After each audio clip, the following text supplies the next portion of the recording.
Welcome back everybody to Forza Motorsport, and today we're taking a look at the 1991 Holden HSV Commodore Group A SV. So this is part of the VN iteration of the Commodore, which was produced between August 1988 and September 1991. Only 302 of these were produced, and they were all homologation specials, so basically they had to make a certain amount before they could take it out racing. Unfortunately, they did not meet the 500 unit requirement. But because, you know, the racing in Australia was so desperate for cars to fill the grid, they actually let Holden off despite not producing the right amount, which is interesting. But yeah, it's our gain, and at the end of the day, because got a fantastic car as a result. So yeah, it has a 6-speed manual, as well as upgraded suspension, tyres and brakes over the standard version. And yeah, it's a noticeable improvement over the 1988 VL version that we also have on this game.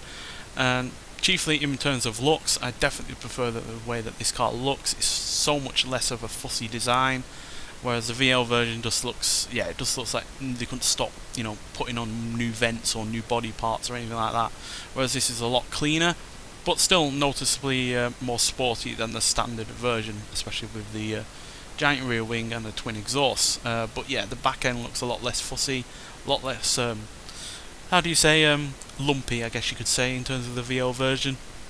It just looked really cumbersome and overweight, whereas this doesn't, which is despite the fact that this actually weighs more than that VL version by 319 pounds, 3,439 pounds. So despite weighing more, it doesn't look as much of a substantial car. But that said, it's still got plenty of room inside.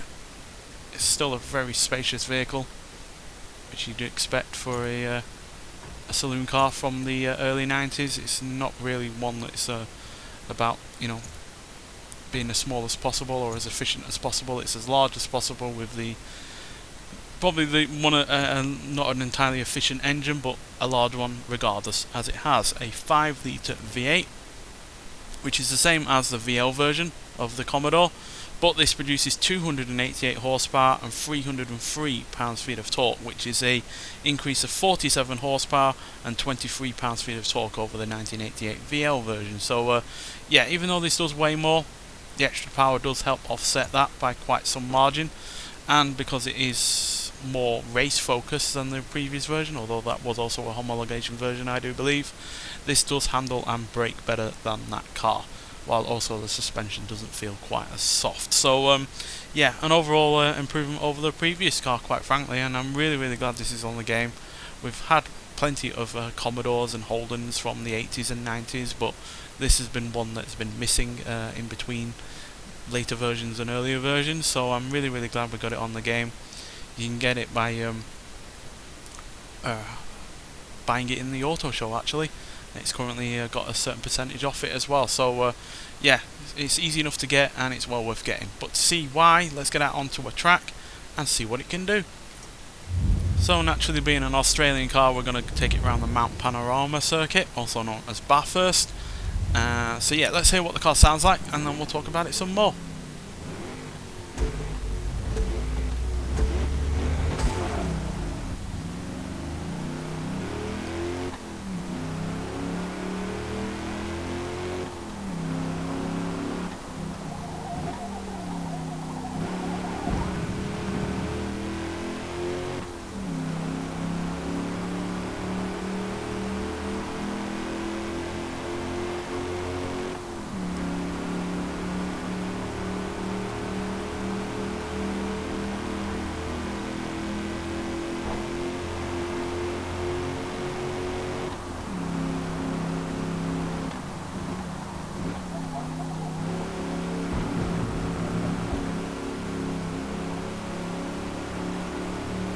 Yeah, good sounding, naturally aspirated V8, which I know isn't the hardest thing in the world to get right, but it does still sound good. And yeah, quite frankly, puts to shame, you know, your Ford Mustangs and your Chevrolet Camaros from the same period from America, because this does have comfortably way more power than either of those cars. Granted, it's also heavier, but it is at the end of the day a much more practical vehicle as well, so the weight is worth it at the end of the day. And yeah, it's still no slouch when it comes to acceleration either. 0 to 60 is dealt with in 6.2 seconds, 0 to 100 is dealt with in 15.319 seconds, and we go to a top speed of 159 miles an hour.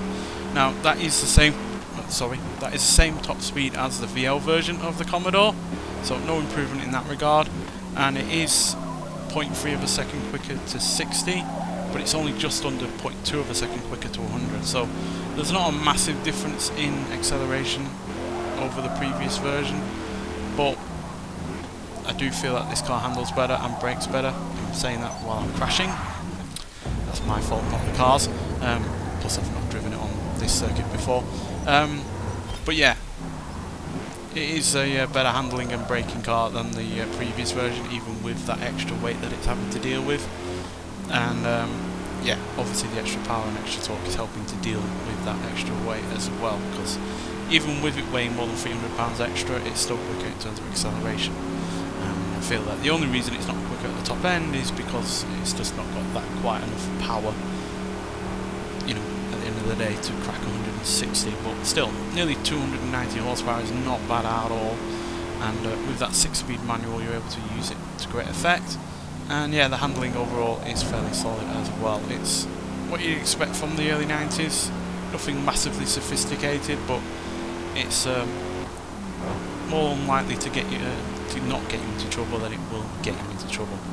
And I say that again as I did crash earlier, but that again was my fault, not the car. So yeah, really pleased that this is on the game. I'm surprised it hasn't been on sooner on earlier Forza games, to be honest.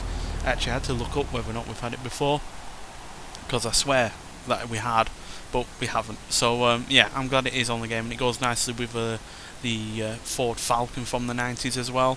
So we have, you know, Holden and Ford getting a show off on this game now as well from the same kind of period. So yeah, fantastic car overall. Really glad it's on the game, and yeah, a noticeable improvement over its predecessor, while not, you know, losing sight of what that car was all about, which is big power, big engine, you know, unsophisticated but manageable handling and braking, while also having plenty of practicality and good looks on its side as well. So yeah, I highly recommend trying it out if you haven't already, and it won't cost you that much either to get it, as it is only in the auto show, so you only have to have credits at the end of the day, and you don't have to work for it by doing races or any challenges. Nonetheless, so thank you for watching, and I'll see you with the next one. Bye.